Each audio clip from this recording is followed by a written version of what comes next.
Thank you. First of all, my congratulations to Maulik.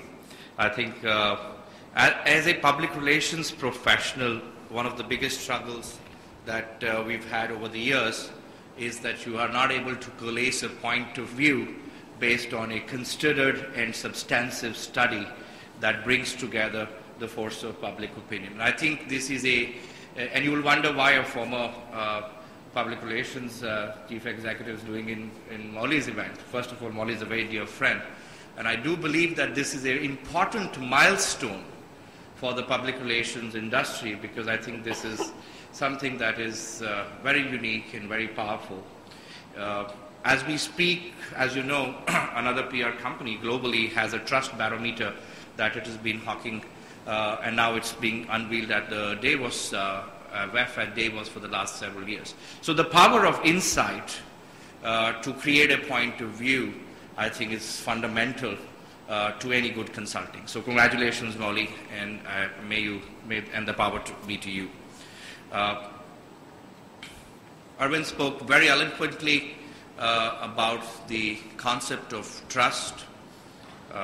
Therefore, I am a student with his years of experience and expertise. I don't want to say anything more on trust, except that the pursuit of trust in the 15 years and 20 years that I've spent in the business, I have come to realize depends on what I call the DRR of trust. It's a very simple word, but very hard to earn through a number of years of work. So the first fundamental concept is dependability. Can I depend on you? Are you going to be there for me when I really need you, or are you a fair weather friend? A fundamental question that we ask ourselves when we talk about whom we trust. The second most important factor that drives trust is reliability. How often are you there for me? Are you there once? Are you there all the time? Can I count on you all the time? So how often do you fail for me? You fail too often, I can't trust you.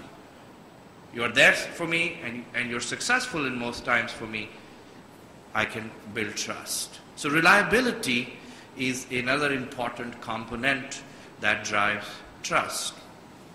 And third is what I called relationship. And Arvind made a very pertinent point. Relationship is not about longevity, it's about a connection. It's about a connection that forms. It can be love at first sight. It can be hot sex on the first night. But it's a connection. It depends how that connection translates through dependability and reliability into a relationship of trust. Ultimately, any relationship of trust is a relationship, which means there are two parties involved in that component. It's not a one-way street. So here's a small board I saw on saying zero interest loans. Very interesting. So the guy goes inside the bank and says, zero interest loans, I want one. He says, the manager says, we have zero interest in offering you any loan. Well, that talks to you about reliability of promise. And why is this important? This is important because I think over the last several years, there obviously has been a great trust deficit that has formed.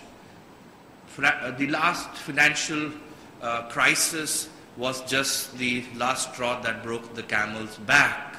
But there has been an increasing deficit of trust, which has led to a lot of cynicism and skepticism. And a lot of people tell me that, internet is a potent force. And I say, by all means, the flattening of the information hierarchy is an important development in our business. But have you ever thought about the fact it's because the institutions that we trusted and the trust deficit that has formed over the number of years has given rise to the expression of I through a publishing medium which is easily accessible and available to me.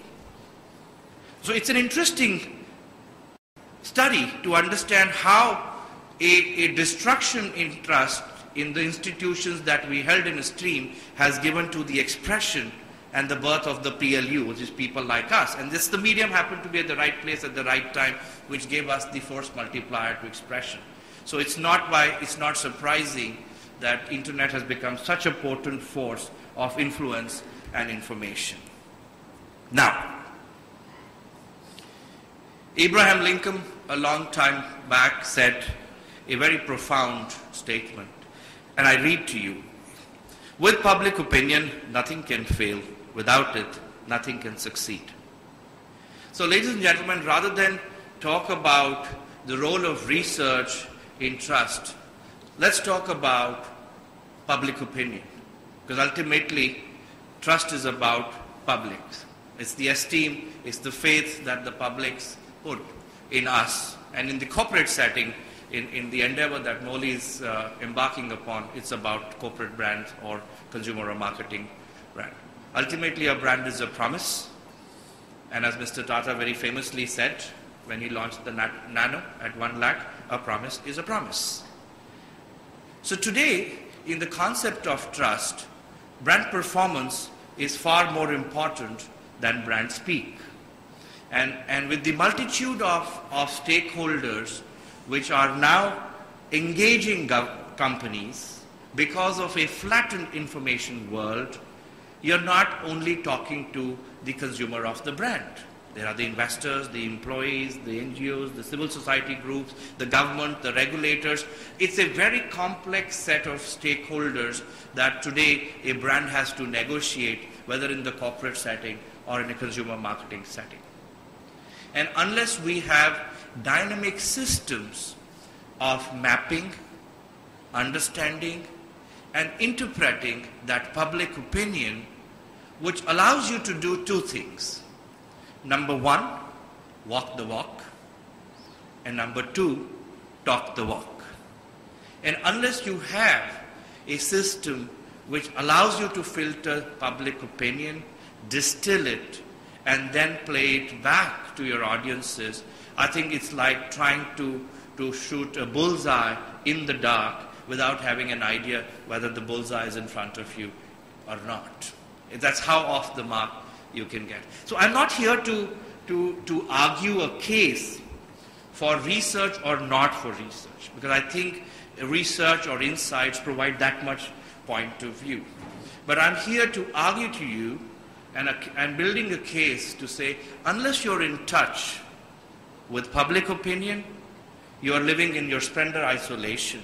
So whether you are a government leader who needs to form policy, which needs to be a resonance of the will of the people who have elected him to govern, whether you are a corporate chief executive who is mandated with a certain task, if you are not interpreting the will of the people that are important to you, to your business, then probably you're going to walk off the cliff at some point of time. That is a simple case I make. And I think when we interpret and resonate that opinion back into the actions of the company, back into the communication of the company, I think we make for both a compelling proposition.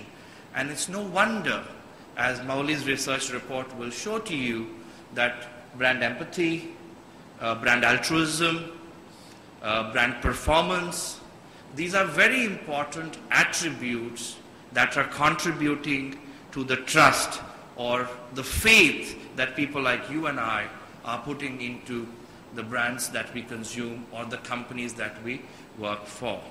So that is a very, very simple proposition that I have for you. It's a hard job when you're standing between the bar and the audience. So, ladies and gentlemen, thank you so much. I'll leave you with only one thought. Trust is all about a promise, and a promise is a promise. We learn to keep that promise and keep listening to our stakeholders and ensuring that we walk our talk. We'll be in good health. So congratulations once again, Molly, and thank you for having me here.